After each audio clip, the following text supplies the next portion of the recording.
Hi hello. കുറേ അധികം നാളുകൾക്ക് ശേഷം ഞാനിടുന്ന ആദ്യത്തെ വീഡിയോ ആണിത്. അപ്പോൾ ഇന്നത്തെ വീഡിയോ എന്താണെന്ന് വെച്ചാൽ, ഈ സ്റ്റിച്ചിങ്ങായിട്ട് ബന്ധപ്പെട്ട് നിൽക്കുന്ന ആൾക്കാർക്ക് ഈ അഴിച്ചുപണിയൊക്കെ ഭയങ്കര തലവേദനയുള്ള കാര്യങ്ങളാണ്. അപ്പം അതിലുള്ള ഒരു ട്രിക്ക് ഞാൻ കാണിച്ചു തരാം. ചിലർക്കറിയായിരിക്കും, ചിലർക്കറിയത്തില്ല. അപ്പോൾ അറിയാത്തവർക്ക് വേണ്ടിയിട്ടാണേ.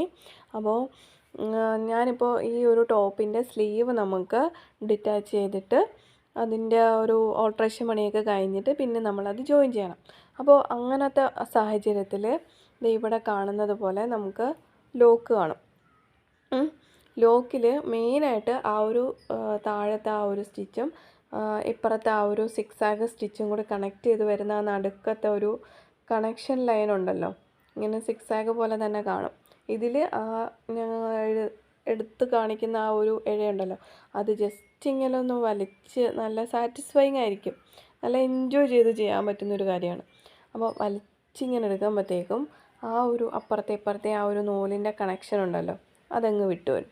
പിന്നെ നമുക്ക് പയ്യെ അതിങ്ങനെ വലിച്ച് നല്ല സാറ്റിസ്ഫൈങ് ആയിട്ട് ഇങ്ങനെ വലിച്ചെടുക്കാം.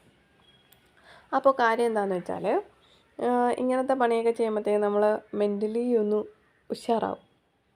കൊച്ചു പിള്ളേരൊക്കെ ഇരുന്ന് കളിക്കത്തില്ലേ, മെൻ്റൽ നല്ല ഉഷാറാവാൻ വേണ്ടിയിട്ടുള്ള അതേ കണക്കൊരു സംഭവം ഇതിനകത്തുനിന്ന് നമുക്ക് കിട്ടും. നമുക്ക് അഴിച്ചു പണിയാണല്ലോ എന്ന് ഓർക്കേണ്ട ആ ഒരു ടെൻഷൻ പിടിച്ച സംഭവം ഈ ഒരു ലോക്ക് അഴിക്കുന്നതിനകത്ത് ഇല്ല, സത്യം പറഞ്ഞാൽ. അപ്പം എന്താ കൂടുതൽ പറയാം, ഇങ്ങനത്തെ വീഡിയോസും കുറച്ച് ടിപ്സും കുറച്ച് സ്റ്റിച്ചിങ് റിലേറ്റഡ് ആയിട്ടുള്ള വീഡിയോസും ഒക്കെ നമ്മുടെ ചാനലിലുണ്ട്. ഒന്ന് കയറി ചെക്ക് ചെയ്ത് നോക്കുക. വീഡിയോ ഇഷ്ടപ്പെട്ടാൽ ലൈക്ക് ചെയ്യുക, ഷെയർ ചെയ്യുക, ചാനൽ സബ്സ്ക്രൈബ് ചെയ്ത് സപ്പോർട്ട് ചെയ്യുക. പിന്നെന്താ, എല്ലാവർക്കും സുഖമാണെന്ന് വിശ്വസിക്കുന്നു. എല്ലാവരും ഓണമൊക്കെ അടിച്ചു പൊളിച്ചോ? അപ്പോൾ എഴുതാനും വായിക്കാനും അറിയുന്നവരാണെങ്കിൽ നമ്മുടെ വീഡിയോയെക്കുറിച്ചുള്ള കമൻസുകൾ ഒന്ന് നമ്മുടെ കമൻറ്റ് ബോക്സിലൊന്ന് ഇട്ടേക്കുക. പിന്നെന്താ, അപ്പോൾ ഇങ്ങനെയാണ് സംഭവങ്ങൾ. നല്ല നീറ്റായിട്ട് നമുക്ക് അഴിച്ചെടുക്കാനായിട്ട് പറ്റും. നല്ല സ്ട്രെസ്സൊക്കെ മാറ്റി നമുക്ക് സ്റ്റിച്ച് ചെയ്ത് നല്ല കറക്റ്റായിട്ട് എടുക്കാനും പറ്റും.